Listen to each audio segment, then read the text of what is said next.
जी हाँ दोस्तों, क्या चौतरफा दबाव में घिरी केंद्र की मोदी सरकार कोई ऐसा कदम उठाने जा रही है जिस कदम के कारण खुद एनडीए के अंदर ही सिरफटोल हो जाएगा?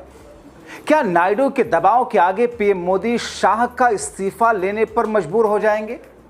एक तरफ कैबिनेट मीटिंग में शाह के इस्तीफे की बात निकली तो दूसरी तरफ एनडीए घटक दलों के सामने कैसे पीएम मोदी अपील की मुद्रा में आ गए? मगर दोस्तों, पहली बार ऐसा हुआ कि मोदी की बुलाई गई मीटिंग में शाह नहीं पहुंचे। स्वागत है आप सभी का। आप देख रहे हैं द राजनीति का विशेष सेगमेंट खबर और विश्लेषण। मैं हूं जब्बार खान। दोस्तों, गजब की स्थिति देश की राजनीति में आ गई।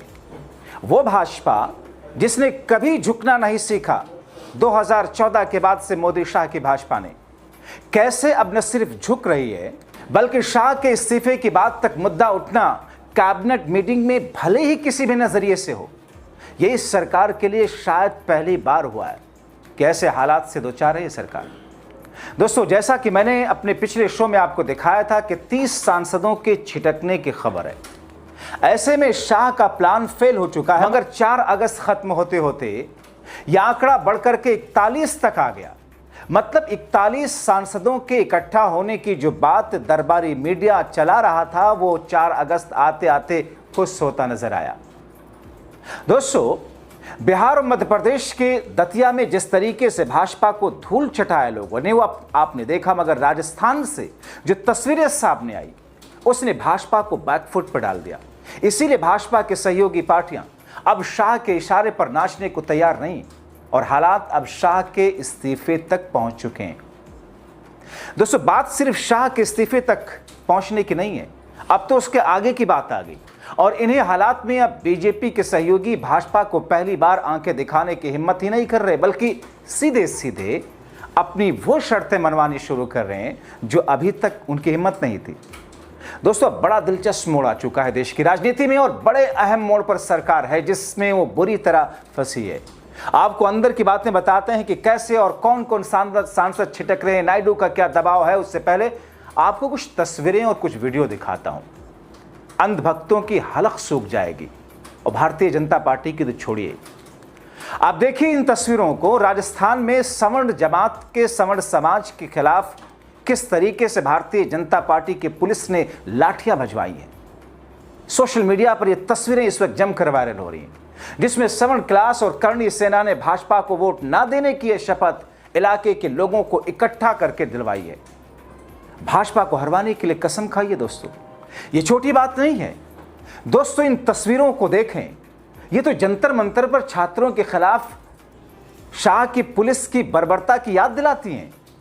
ये कैसे सवर्ण समाज के लोगों के ऊपर भाजपा सरकार की पुलिस किस तौर पर दौड़ा दौड़ा कर न सिर्फ लाठियां भाज रही, देखिए किसी का सिर फूटा, किसी के पैर टूटे हुए दिखाई दे रहे हैं।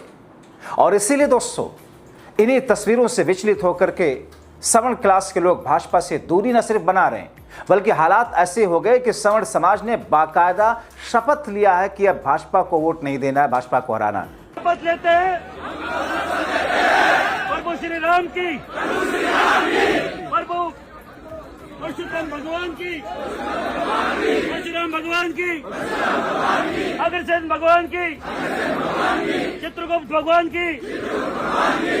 इससे आने वाले चुनाव में, पंचायती राज चुनाव में, नगर निगम चुनाव में भारतीय जनता पार्टी को वोट नहीं देंगे।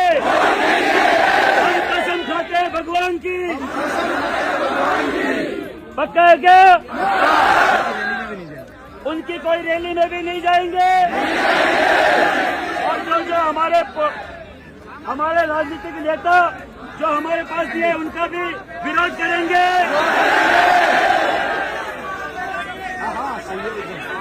दोस्तों, उधर जेनजी के आक्रोश ने राहुल के जरिए पीएम आवास के घेराव के बाद अब आए दिन पीएम आवास की तरफ लोग जाने लगे हैं घेराव करने के लिए। और सरकार की लाचारगी आप देख रहे हैं। अब दोस्तों देखिए ना, आक्रोश दिन प्रतिदिन सरकार के खिलाफ बढ़ रहा है और सरकार पर्दे के पीछे से अपने सहयोगियों को मनाने में जुट गई। मगर सहयोगियों के भी अब पर निकल रहे हैं।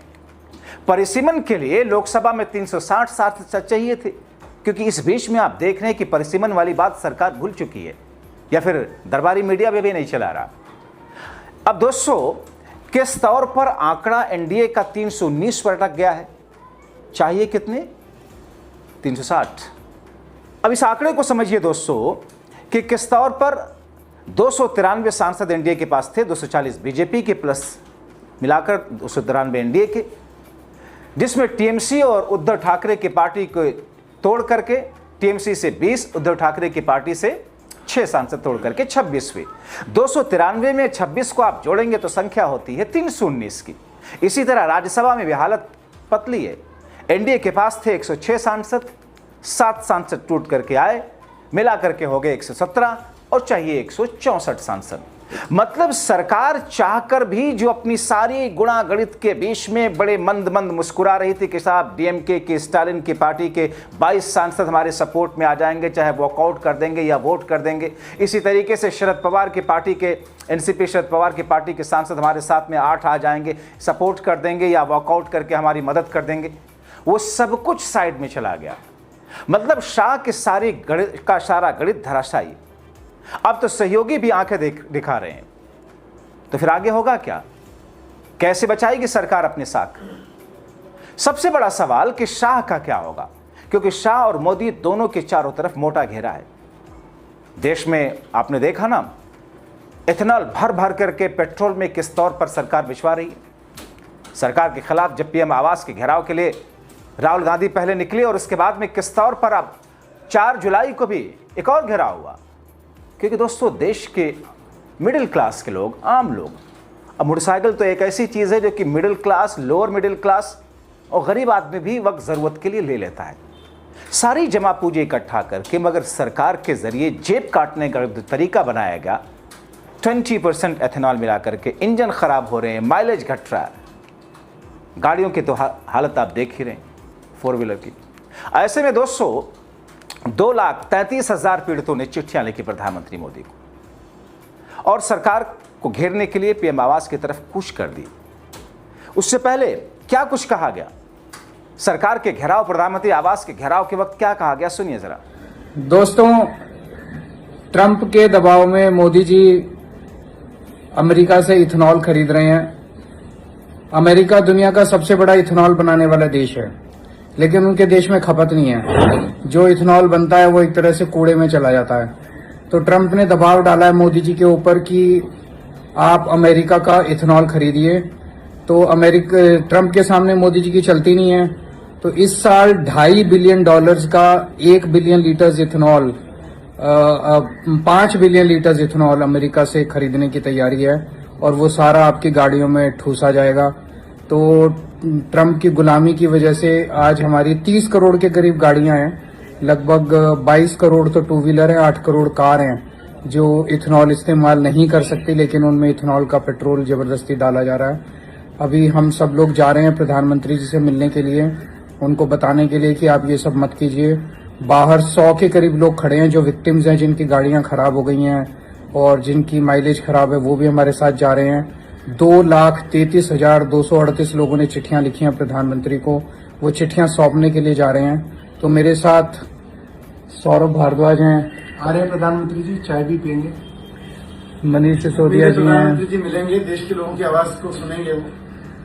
जैस्मिन शाह हैं। प्रधानमंत्री जी, आप मीडिया से नहीं बात करते, प्रेस से नहीं बात करते, एजेंसी से नहीं बात करते, लेकिन उम्मीद है आज विपक्ष से जरूर बात करेंगे। विकास आज तो योगी, प्रधानमंत्री जी मिल जाएंगे। आदिल, प्रधानमंत्री जी, आप रात को 12 बजे तो उठ जाते हैं, हम लोग तो दिन में आ रहे हैं और जनता की आवाज को लेकर आज जरूर मिलिएगा। अनुराग गांधी। सारे विक्टिम्स के साथ आज अरविंद केजरीवाल जी मिलने आ रहे हैं। आज उम्मीद है कि प्रधानमंत्री जरूर सुनेंगे। संजय सिंह। प्रधानमंत्री जी नमस्कार। आप ट्रंप की गुलामी छोड़िए, देश की जनता का ख्याल रखिए। और केजरीवाल साहब ने 1 महीने पहले आपसे चिट्ठी लिख के समय मांगा था, आज तो कम से कम आप जरूर मिल लीजिए। जय हिंद। तो हम देख रहे हैं किस तरह से अमेरिका के दबाव में इथेनॉल खरीदा जा रहा है और सारे देश को बर्बाद किया जा रहा है। देश के लोग बहुत ज्यादा दुखी हैं और 100 ऐसे पीड़ित लोगों को लेके अभी थोड़ी देर में हम लोग प्रधानमंत्री आवास की तरफ निकल रहे हैं। जय हिंद। तो फिर ऐसे में दोस्तों शाह का इस्तीफा भले ना हो, शाह का इस्तीफा कैसे होगा? वो तो खुद को प्रधानमंत्री का दावेदार मानते हैं प्रधानमंत्री मोदी के बाद में। तो स्थिति तो बड़ी जटिल हो गई है। और इस जटिल स्थिति में आरएसएस क्या कर रहा है? आरएसएस तो अपनी ही परेशानी में जुलझा हुआ था कि मोदी शाह तो आरएसएस से ऊपर हो गई, इसको कैसे कुछ किया जाए। तो एक ऐसी स्थिति है दोस्तों जिसमें यह तय हो चुका है, परिसीमन बिल तो अटक गया, लेकिन उससे आगे की चीज अब क्या, इंतजार करना होगा। आप क्या सोचते हैं? कड़ियों को जोड़कर अपनी राय कमेंट बॉक्स में जरूर लिखें।